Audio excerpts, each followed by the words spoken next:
اللہ رب ذوالجلال نے سورہ صافات کے اندر ایک جنتی اور ایک دوزخی کا تذکرہ کیا ہے۔ اللہ تبارک و تعالی فرماتا ہے فَأَقْبَلَ بَعْضُهُمْ عَلَى بَعْضٍ يَتَسَاءَلُونَ کہ جب جنتی جنت کے اندر داخل ہو جائیں گے، دوزخی دوزخ کے اندر داخل ہو جائیں گے، تو وہ جنتی اپنی اپنی نشست گاہوں پر بیٹھ کر ایک دوسرے سے بات چیت کریں گے۔ بات چیت کے دوران ہی ایک جنتی کہے گا قال قائل منہم انی کان لی قرین کہ دنیا کے اندر میرا ایک ساتھی تھا۔ وہ ساتھی کون تھا؟ ابن ابی حاتم بیان کرتے ہیں کہ نبی پاک صلی اللہ علیہ وسلم نے ارشاد فرمایا کہ بنی اسرائیل میں دو آدمی تھے، ایک مسلمان ایک کافر۔ وہ دونوں دوست تھے، تو ان دونوں نے مشترکہ ایک کاروبار شروع کیا۔ اس کاروبار کے اندر ان دونوں کو بہت فائدہ ہوا، تو پھر انہوں نے آپس میں بیٹھ کر میٹنگ کی کہ اب ہم اپنا کاروبار ختم کرتے ہیں، جو کچھ منافع ہوا ہے اس کو آدھا آدھا تقسیم کر لیتے ہیں اور پھر اپنا اپنا کاروبار کرتے ہیں۔ تو مسلمان راضی ہو گیا، تو اس کافر نے تمام پیسوں کو جمع کیا تو 6000 دینار بنے۔ اس کافر نے پھر کیا کیا کہ 3000 دینار اپنے پاس رکھے اور 3000 دینار مسلمان کو دے دیے اور کہا کہ آج سے تم اپنے راستے، میں اپنے راستے۔ اب کچھ دن کے بعد اس کافر نے 1000 دینار سے زمین خریدی، باغات خریدے اور نہر خریدی، اور پھر اس نے اپنے مسلمان دوست کو بلایا اور کہا کہ دیکھو آؤ، میں نے 1000 دینار سے باغ، زمین اور نہر خریدی ہے۔ تو اس مسلمان نے کہا کہ اچھی بات ہے اگر آپ نے خریدی ہے تو۔ پھر جب وہ زمینیں گھوم کر باغات وغیرہ نہر دیکھ کر چلا گیا، رات کو جب وہ نماز پڑھنے کے لیے کھڑا ہوا اور اس نے اپنی نماز کو مکمل کر لیا، تو 1000 دینار کی تھیلی لا کر اپنے سامنے رکھی اور اللہ رب ذوالجلال کی بارگاہ میں دعا کرنے لگا، کہنے لگا یا اللہ، میں ان 1000 دینار کے عوض تجھ سے جنت میں زمین خریدتا ہوں، باغات خریدتا ہوں اور نہر خریدتا ہوں۔ اور پھر صبح کو اٹھا، 1000 دینار لے کر باہر نکلا اور مساکین اور غرباء کے اندر تقسیم کر دیے۔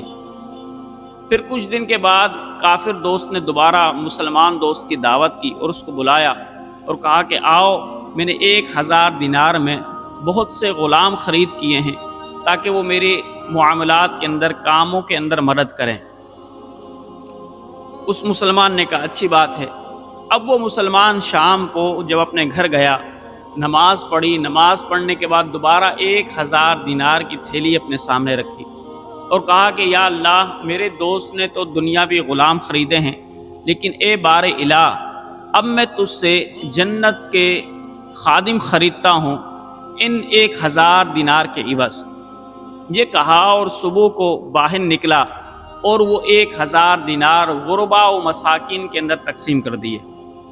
پھر کچھ دن کے بعد کافر دوست نے مسلمان دوست کی دعوت کی اور اس کو بلایا اور کہا کہ آؤ، میں نے شادی کی ہے، تم اپنی بھابھی کو دیکھ کر چلے جاؤ۔ اب وہ مسلمان گیا اس کافر کی دعوت میں اور اس کی بیوی کو بھی دیکھا، بڑی حسین و جمیل تھی۔ اب وہ مسلمان دوبارہ شام کو آیا گھر، اللہ کی بارگاہ میں کھڑا ہو گیا، سجدہ ریزی کی، نماز مکمل کرنے کے بعد دوبارہ جو 1000 دینار بچے تھے وہ بھی لا کر اپنے سامنے رکھے اور ہاتھ اٹھا دیے اللہ کی بارگاہ میں، کہنے لگا یا اللہ، میرے دوست نے تو اس دنیاوی بیوی کو حاصل کیا ہے، اس دنیا کی عورت کو حاصل کیا ہے، اے بار الہ، اب میں یہ 1000 دینار تیری راہ میں صدقہ کرتا ہوں، لیکن ان 1000 دینار کے عوض یا اللہ تو مجھے جنت کے اندر حور عطا فرمانا۔ یہ کہا اور صبح کو 1000 دینار لے کر نکلا اور غرباء و مساکین کے اندر تقسیم کر دیے۔ اب جب وہ سارا پیسہ اس نے تقسیم کر دیا، سارے دینار تقسیم کر دیے، کچھ بھی نہیں بچا، تو اب وہ کہنے لگا اب میں کھاؤں گا پیوں گا کیسے؟ تو وہ کسی ایک شخص کے پاس گیا، کہا کہ مجھے مزدور رکھ لو۔ اس نے مزدور رکھ لیا، کس شرط پر؟ کہ میں تمہیں کھانا دوں گا اور لباس دوں گا، لیکن تم میرے جانوروں کی حفاظت بھی کرو گے، ان کو چراؤ گے بھی اور ان کو کسی بھی قسم کی چوری سے بچاؤ گے۔ وہ ملازمت کے لیے تیار ہو گیا، لیکن مالک جانوروں کا کچھ دن کے بعد آیا اس نے دیکھا کہ کچھ جانور کمزور ہیں، تو اس نے اس مسلمان غریب پر بیچارے پہ الزام لگا دیا کہ شاید تم ان جانوروں کا چارہ بیچ کر کھا جاتے ہو، میرے جانوروں کو تم نے کمزور کر دیا۔ یہ الزام لگا کر اس غریب مسلمان کو نکال دیا۔ اب وہ بیچارہ بڑا پریشان ہوا، کھانے کے اس کے لیے لالے پڑ گئے، کہیں اس کو کوئی لیٹنے نہیں دیتا تھا، کہیں بیٹھنے نہیں دیتا تھا، کوئی کھانے کے لیے اس کو پوچھتا نہیں تھا، وہ بڑا پریشان ہوا۔ تو پھر اس کو یاد آیا کہ میرا ایک کافر دوست ہے، کیوں نہ میں اس کے پاس ہی جا کر اس ملازمت اختیار کر لوں۔ اب اس بیچارے کے کپڑے پھٹے ہوئے تھے، بال گرد آلود تھے، وہ اسی حالت کے اندر چلا، تو اس نے عالی شان ایک محل تعمیر کیا ہوا تھا۔ جب وہ باہر پہنچا تو باہر گھر کے سپاہی کھڑے ہوئے تھے، ان سپاہیوں نے اس غریب کو اندر داخل ہی نہ ہونے دیا۔ وہ کہنے لگا بھائی میں تمہارے مالک کا دوست ہوں، میں اس سے ملنا چاہتا ہوں، آپ مجھے اندر جانے دو۔ تو وہ کہنے لگے نہیں، ہمارے مالک نے منع کیا ہے کہ کسی کو بھی گھر کے اندر آنے مت دینا، جس کو بھی ملنا ہوگا یا تو میں بلاؤں گا یا اس کو باہر ہی انتظار کرانا، لہٰذا آپ یہاں پر باہر ہی بیٹھ جائیں، جب ہمارے مالک سواری پر سوار ہو کر نکلیں گے اس وقت اگر آپ کو پہچانیں گے تو آپ سے ملاقات کر لیں گے۔ وہ بیچارہ غریب ادھر ہی راستے میں ہی بیٹھ گیا۔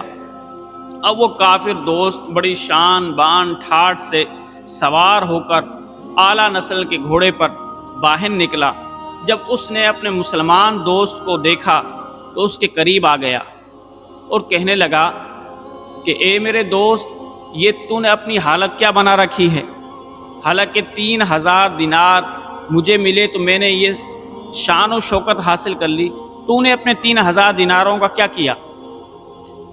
تو وہ مسلمان دوست کافر سے کہنے لگا کہ بھائی یہ مت پوچھو، بس میں آپ کے پاس آیا ہوں کہ آپ مجھے اپنے پاس ملازم رکھ لو۔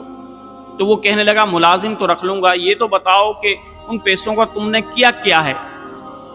تو وہ غریب دوست کہنے لگا کہ میں نے یہ کسی کو امانتاً دے دیے ہیں، اب وہ وعدہ وفا کرنے والا ہے، اور جب وہ وعدہ وفا کرنے والا ہے تو جب مجھے لینے ہوں گے تو وہ مجھے بہترین اس کا نعم البدل عطا فرمائے گا۔ تو کافر دوست نے کہا اچھا کس کو دیے ہیں، کون تمہیں نعم البدل دے گا، کون وفا کرنے والا ہے، جب تک یہ نہیں بتاؤ گے میں تمہیں ملازم نہیں رکھوں گا۔ تو وہ مسلمان دوست کہنے لگا میں نے اللہ سے سودا کیا ہے اور یہ میں نے اللہ رب ذوالجلال کی بارگاہ میں پیش کر دیے ہیں۔ جب یہ کہا تو وہ کافر دوست مسلمان دوست کے ہاتھ کو پکڑ کر کھڑا ہوا تھا، فوراً سے جھٹک دیا اور کہنے لگا قال هل انتم مطلعون یقول انک لمن المصدقین، کہ تم قیامت پر یقین رکھتے ہو کہ قیامت آئے گی؟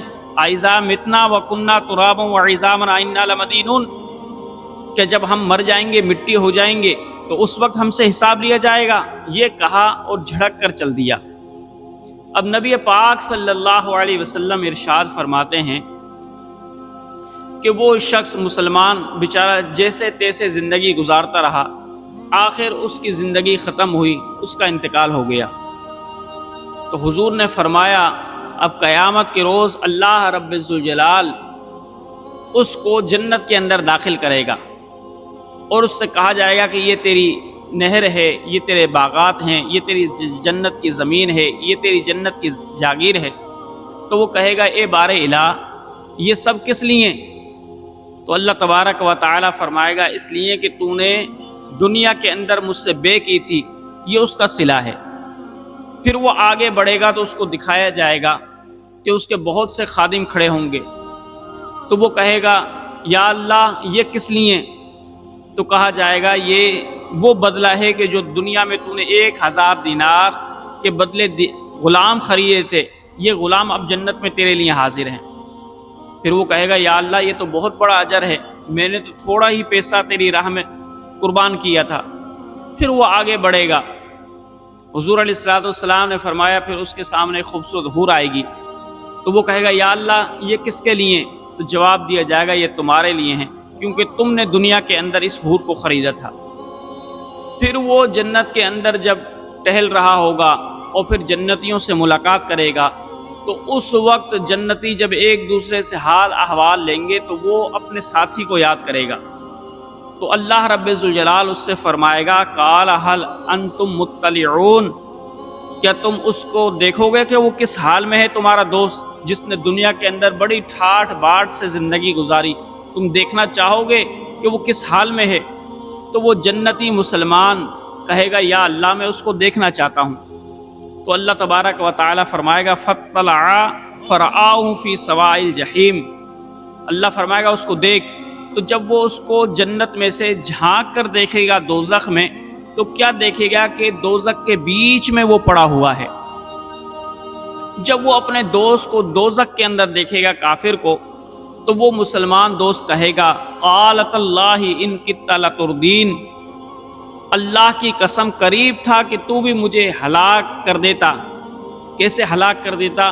کیونکہ کافر دوست اس کو دنیا کی طرف راغب کر رہا تھا، لیکن اللہ رب ذوالجلال نے اس پر کرم فرمایا کہ وہ دنیا کی طرف راغب نہ ہوا بلکہ آخرت کی ہی تیاری کرتا رہا، اس لیے وہ کہے گا ولولا نعمت ربی لکنت من المحضرین، اور اگر مجھ پر میرے رب کا احسان نہ ہوتا تو میں بھی دوزخ میں پڑا ہوا ہوتا۔